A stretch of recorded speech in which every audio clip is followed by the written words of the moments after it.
नमस्कार। आज एक नए वीडियो के साथ मैं दुर्गेश कुमार फिर आप सभी के बीच में उपस्थित हूँ। यह एक वीडियो एक जन जागरण हेतु समझिए, मोटिवेशनल समझिए। सर्वप्रथम आपको ये बताना चाहें कि हम जनपद मुख्यालय पर ही खड़े हैं।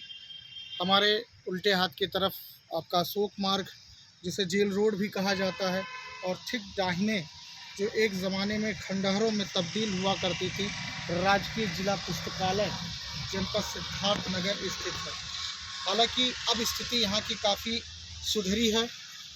यहाँ पर एक व्यक्ति जो अपने में परिचय का मोहताज नहीं है, उनके ही एक तरह से नेतृत्व में या उनके ही आगे आने से आज पुस्तकालय की स्थिति काफ़ी सुदृढ़ हुई है। तत्कालीन जिलाधिकारी, उस व्यक्ति के नाम को बताऊंगा नहीं, बस एक मैं आपको क्लू देता रहूँगा कि उस व्यक्ति के ही नेतृत्व में या उस व्यक्ति के ही पहल पर उस समय के जिलाधिकारी ने यहाँ के राजकीय जिला पुस्तकालय को संज्ञान में लिया। वर्तमान में संजीव रंजन जिलाधिकारी और आपके जो CDO सर हैं, उन लोगों ने इसका जो एक रूप तैयार किया, अब जाके ये अपने एक ढांचे में और एक परिवर्तित रूप में आया, जो काफ़ी एक बदला और काफ़ी सराहनीय पल रही। आप देखिए, सड़कों का निर्माण कराया जा रहा है। एक समय में यहाँ पर आने के लिए लोगों को सोचना पड़ता था कि किस तरह से हम अपने राजकीय पुस्तकालय पर जाएं। पुस्तकालय शब्द कहा गया तो यानी यहाँ पर बहुत सारे पुस्तकों का एक संग्रहालय होगा, यानी एक पोटली जिसमें आपको हर तरह की पुस्तकें मिलती रहेंगी। पुस्तक के बारे में ज़्यादा क्या बताएं, विद्यार्थी हो, बड़े हों, बुज़ुर्ग हों, पुस्तक एक ऐसी कुंजी है जो आपके ज्ञान के उस कक्ष को खोलने में पूर्णतः मदद करती है। हम राजकीय पुस्तकालय के अंदर चलेंगे, क्या तब्दीलियां हुई हैं उस खंडहर से इसको बनने में, हम आपको स्टेप टू स्टेप दिखाएंगे।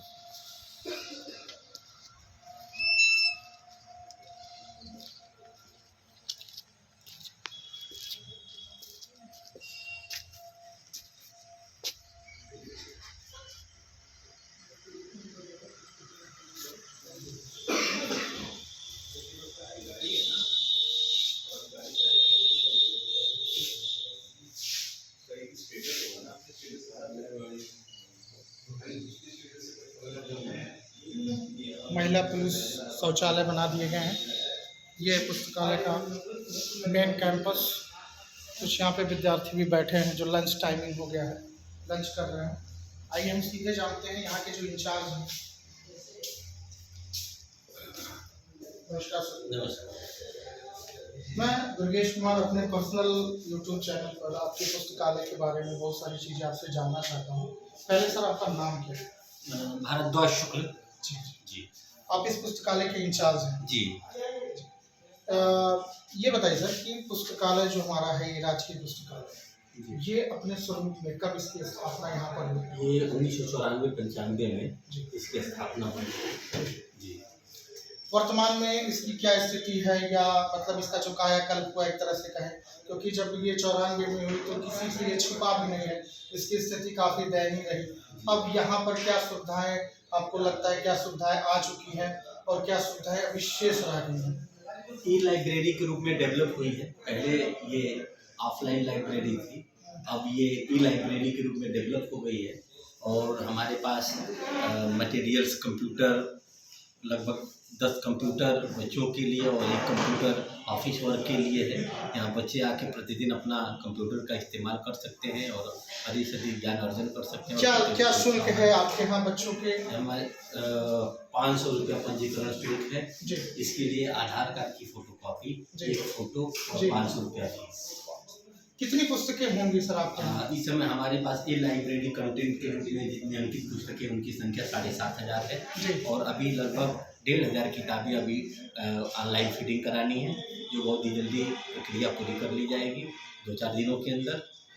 किन किन विषयों पर आधारित आपके यहाँ पुस्तकें हैं जो आप बताना चाहेंगे हमारे चैनल के माध्यम से, कि किन किन विद्यार्थियों के लिए जो अभी अछूते हैं इस शब्द से पुस्तकालय के, तो किन किन विद्यार्थियों के लिए ये हमारा जो पुस्तकालय है जनपद पर है, तो किन किन विद्यार्थियों के लिए जो तैयारी कर रहे हैं उनके लिए काफ़ी उपयोगी सिद्ध होगा, कुछ भी बताइए। जी। हमारे पास प्रतियोगी परीक्षाओं के लिए लगभग UPSC, UPPSC, NEET, IIT, JEE से संबंधित प्रतियोगी परीक्षाओं की किताबें हैं।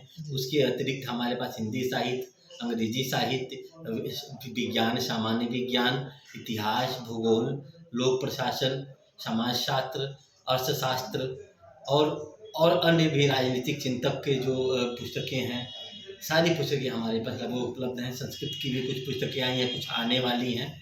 तो बहुत जल्दी जो है और भी किताबें आ जाएंगी प्रतियोगी परीक्षाओं के लिए। कुछ अभी नई किताबें आई हैं। टाइमिंग क्या है सर आपके? टाइमिंग ये है 10 से लेकर और सायं 5 बजे तक। ये लाइब्रेरी प्रतिदिन खुलती है, संडे अवकाश रहता है। जी जी।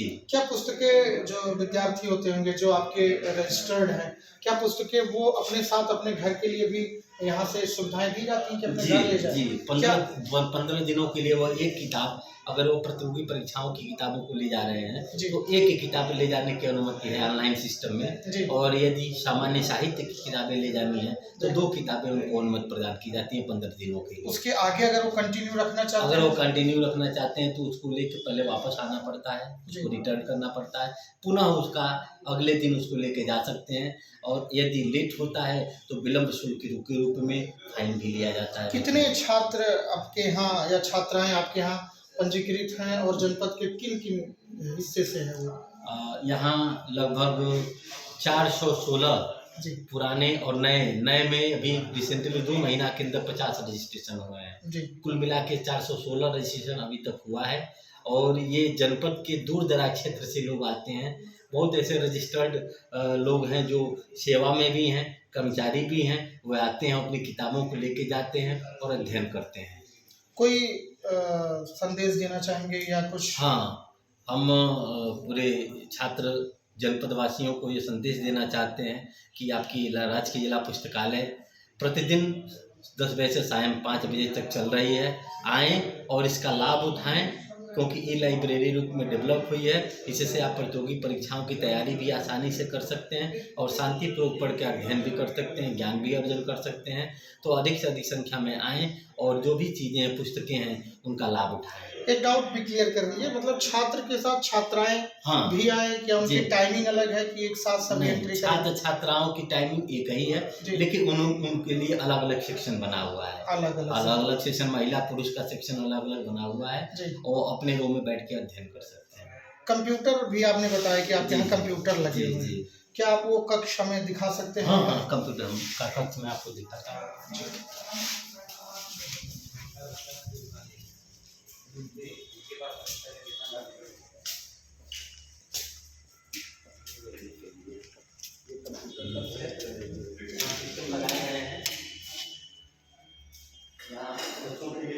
लगाई गई हैं जो अपना बैठ के मटेरियल्स अध्ययन कर सकते हैं, ऑनलाइन पढ़ भी सकते हैं और चीज़ों को सेव भी कर सकते हैं। और ये आपका प्रोजेक्टर है। अच्छा, प्रोजेक्टर की व्यवस्था है? प्रोजेक्टर की व्यवस्था है। स्लाइड के माध्यम से चाहे तो अगर उनको ज़रूरत पड़ी तो उनको उस पर भी अध्ययन कराया जा सकता है। तो एक साथ 2, 2, 4, 2, 6, 2, 8, 9 सिस्टम एक साथ मिल रहा है? 9 सिस्टम नहीं, 10 सिस्टम, एक सिस्टम पे काम हो रहा है। अच्छा, 10 सिस्टम। तो इस पे जो बच्चे बैठ रहे हैं या जो भी छात्र छात्राएं बैठना चाहते हैं उनको छात्र ही कहेंगे, क्योंकि पुस्तकालय है तो छात्र छात्रा ही कहेंगे। तो 10 सिस्टम पर जो बच्चे बैठ रहे हैं उसके लिए अलग से कोई चार्जेज होता है? किसी 500? क्या इसकी कोई टाइमिंग है कि आप एक ही दिन बैठो या एक ही घंटा बैठो, ऐसा कुछ है? नहीं, आप अध्ययन करिए। यदि भीड़ बढ़ती है तो उसकी व्यवस्था की जाएगी। तो ये मतलब ऑफलाइन व्यवस्थाएं हैं कि ऑनलाइन, मतलब यहाँ पे नेट भी यूज किया? हाँ, नेट भी यूज कर सकते हैं, वाईफाई की व्यवस्था है। वाईफाई आप यूज कर सकते हैं।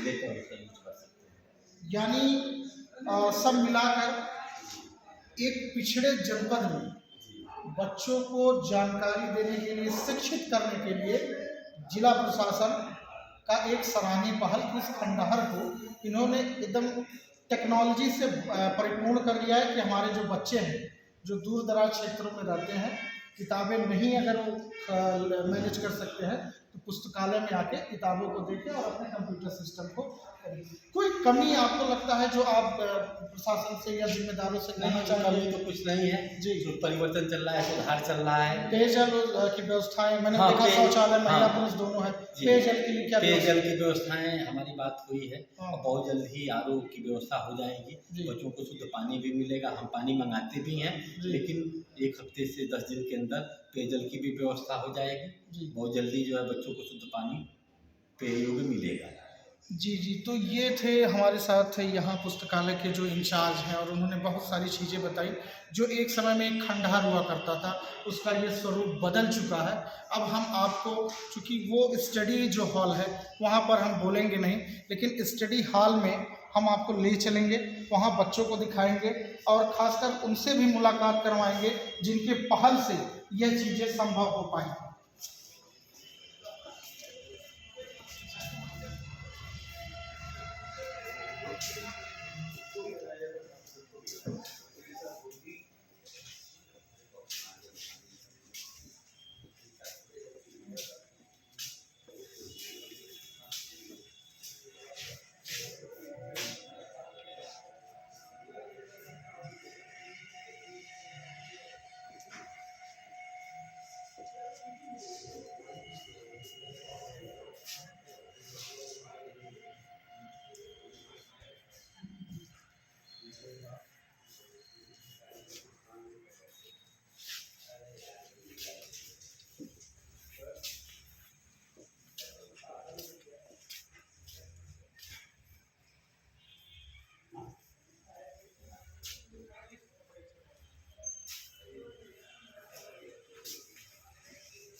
अब हमारे साथ जुड़ रहे हैं जो इस पुस्तकालय को नया आयाम देने के लिए जिन्होंने पहल की।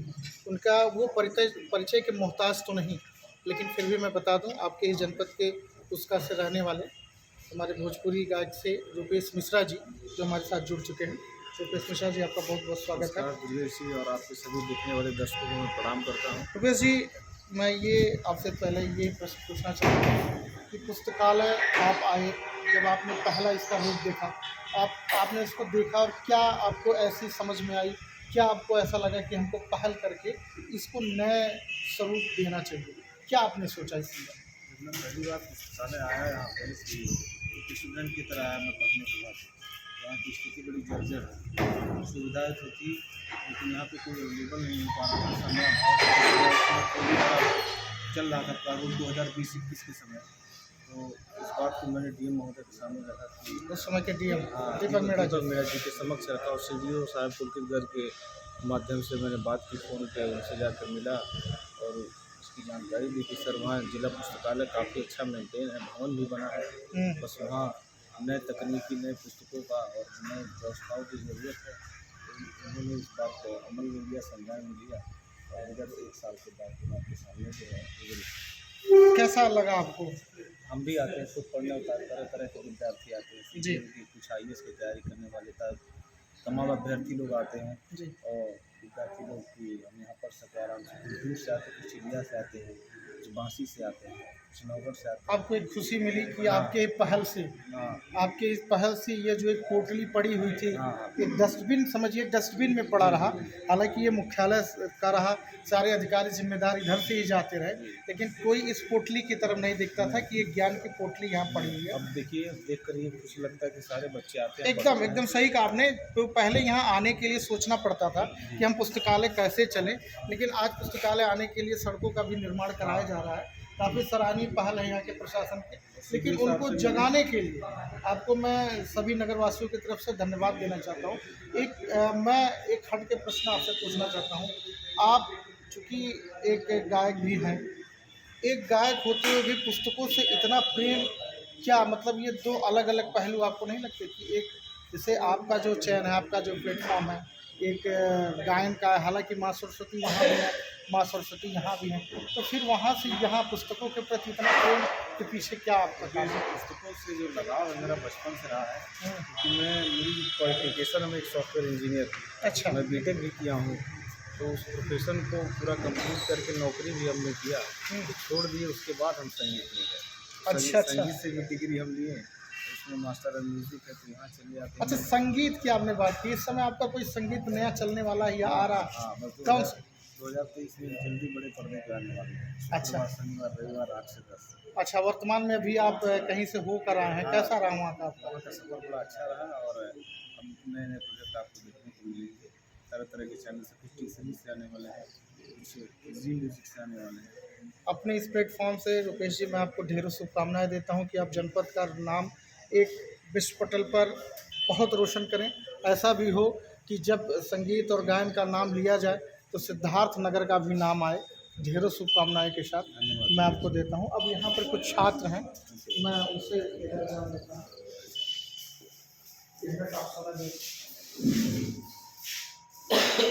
क्या नाम आपका है? अभिनव कुमार पांडे। अभिनव जी कहाँ से आप हैं? हम इंदिरा नगर से इंदिरा नगर से। अभिनव जी बताइए, आप यहाँ पुस्तकालय में आए हैं, किस चीज़ की तैयारी कर रहे हैं? इसी चीज़ में अच्छा अच्छा, क्या लग रहा है आपकी यहाँ व्यवस्थाएं देखकर, क्या यहाँ और डेवलप होना चाहिए? व्यवस्थाएँ हैं तो सब, लेकिन हम लोग के लिए ज़रूरी किताबें हैं कॉम्पिटिटिव बुक्स, वो उतनी अभी नहीं आई हैं। उतनी नहीं आई है, लेकिन जो पहले इसका स्वरूप था उसके अकॉर्डिंग अगर आप दोनों को कंपेयर करें तो इस समय आपको क्या लग रहा है? उससे तो बहुत बेहतर चुका है। बहुत बेहतर। आपकी किताबें यहाँ पर कुछ मिल पा रही हैं? हाँ, रीडिंग की कुछ किताबें हैं, हाँ जीएस की किताबें हैं, जी। लेकिन अभी ज़रूरत है और आप क्या मैसेज देना चाहेंगे यहाँ के जिम्मेदारों को?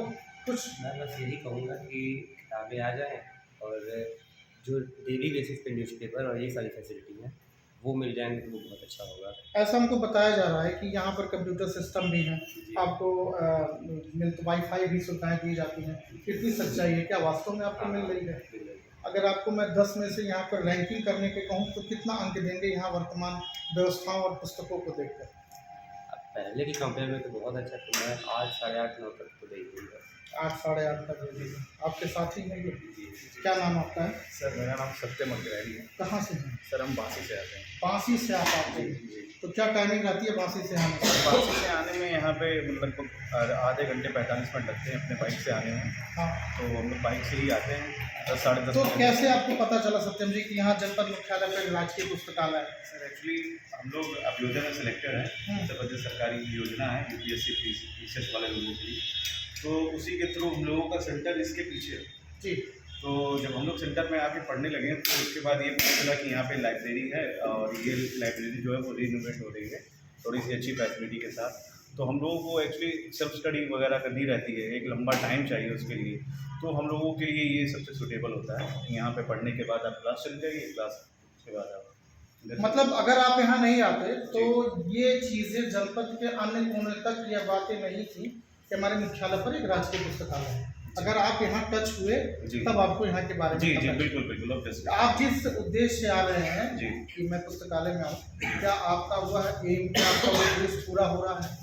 जी। किताबें मिल पा रही हैं, नहीं, व्यवस्थाएं किताब नहीं, दो चार इश्यूज हैं, जी। जैसे किताबें वगैरह हो गई, जैसे हम लोगों के लिए जो कुछ स्पेसिफिक बुकें हैं, जी। जैसे यूपीएससी वगैरह के लिए पॉलिटी हो गई और लक्ष्मीकांत वगैरह हो वो लिस्ट गया, दिया है। बहुत सारी बुकें हैं जो हम लोगों को चाहिए, जो बेसिक बुकें हैं जी। इसके ऊपर आप तैयारी नहीं कर सकते, उन्हीं की बेसिस पे ही आप तैयारी करते हैं, तो वो सारी चीज़ें नहीं हैं। न्यूज़पेपर वगैरह हो गया, और उसके बाद से जो मैगजीन वगैरह है जिसके करंट इशू उसमें होते हैं, तो वो सारी चीज़ें नहीं मिल पा रही हैं। हालांकि सर हम लोगों के प्रयासरत हैं, हम लोगों ने लिख के भी दिया है, लिस्ट वगैरह भी मांगा था हम लोगों से, हम लोगों ने सारी चीज़ें दी हैं। अब आपके देखिए बैच में तकरीबन कितने मतलब छात्र या छात्राएं इंक्लूड हैं जो ऐसा? सर, हमारे बैच में लगभग प्रेजेंट टाइम में तो 2-4 लोग हैं जो अभ्युदय से यहाँ पे आते हैं पढ़ने के लिए। अभ्युदय नहीं, आप लाइब्रेरी आते हो जी उस समय मैं टोटल आपसे पूछ रहा हूँ कितने मतलब कितने का बैच आपके साथ? मेरे साथ तो लगभग 12 से 15 लोगों का बैच था, तो वो मतलब डेली बेसिस पे लोग आते रहते हैं, कुछ लोगों की कंटिन्यूटी बनती रहती है, कुछ लोग गैप हो जाते हैं बीच बीच में, तो कुछ ऐसा। संतुष्ट हैं आप यहाँ की व्यवस्थाओं से? जी, संतुष्ट नहीं। क्या चाहते हैं आप जो संतुष्ट बेहतर हो नहीं, सके? जी जी बिल्कुल बिल्कुल बेहतर, क्योंकि सर हम लोग बड़े दूर से आते हैं और बहुत सारी उम्मीदें लेके आते हैं कि बहुत से, हालांकि सुधार हुआ है, लोग बताते हैं कि इस लाइब्रेरी से पहले इसकी बहुत बुरी कंडीशन थी, तो उस हिसाब से तो ये बहुत अच्छा हुआ है। लेकिन आगे और भी सुधार करने की ज़रूरत है। कम से कम जो बुकें वगैरह हैं, बुक वगैरह की फैसिलिटी मिल जाती तो एक प्रॉपर गाइडेंस की तरफ पॉसिबल हो पाता। धन्यवाद सत्यम जी। Thank you. ये सत्यम जी थे और ऐसे तमाम यहाँ के स्टूडेंट्स हैं जिनको ये तो लगा कि ये जो खंडहर था, ये जो पोटली थी, जो एक तरह से गटर में फेंकी हुई थी, इतनी सारी पुस्तकें थी जो धूल फाँक रही थी, दीमक चल रहे थे, और ये प्रॉपर जो था अशोक मार्ग, जो ये जेल रोड है, यहाँ से यहाँ के जिलाधिकारी, सीडीओ सारे का आवागमन था, लेकिन इस पर किसी का ध्यान नहीं गया। हमारे इस जनपद के भोजपुरी से गायक रुपेश मिश्रा जी भी अभी आपने उनको सुना, उनके पहल पर यह पुस्तकालय आज एक स्वरूप में परिवर्तित हुआ। हालांकि मैं तत्कालीन जिलाधिकारी दीपक मीणा जी को धन्यवाद दूंगा, साथ ही वर्तमान जिलाधिकारी और अपने सीडीओ सर को भी धन्यवाद दूंगा। साथ ही साथ मैं एक निवेदन करना चाहूँगा कि जो भी यहाँ के छात्राओं की जो भी समस्याएं हैं, जो पुस्तकों से रिलेटेड जो कमियां हैं, उसको संज्ञान में लेते हुए, पेयजल की व्यवस्थाओं को संज्ञान में लेते हुए उन समस्याओं को विचार करें, संज्ञान में लें और उसको दूर करें, जिससे दूर दराज से क्षेत्र से आने वाले ये बच्चे जिस उद्देश्य को लेकर यहाँ पर आते हैं, उनके उद्देश्य की पूर्ति हो।